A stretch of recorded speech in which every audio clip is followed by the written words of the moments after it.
Langsung saja berikut tutorialnya. Pertama-tama, pastikan pengambilan fotonya pada malam hari agar light trailnya kelihatan. Dan juga tentunya harus mencari lokasi yang banyak pengendara. Contohnya seperti saya pada saat ini, mengambil foto di jalan tol. Dan di sini saya menggunakan aplikasi M-Camera. Langsung saja download dan buka aplikasinya. Setting app-nya di 0,82.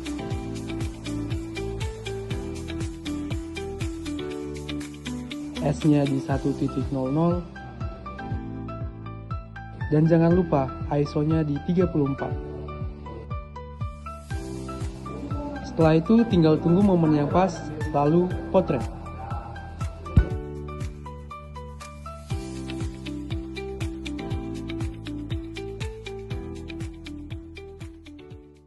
Cukup sekian video tutorial yang dapat saya berikan. Semoga bermanfaat bagi teman-teman semua. Terima kasih.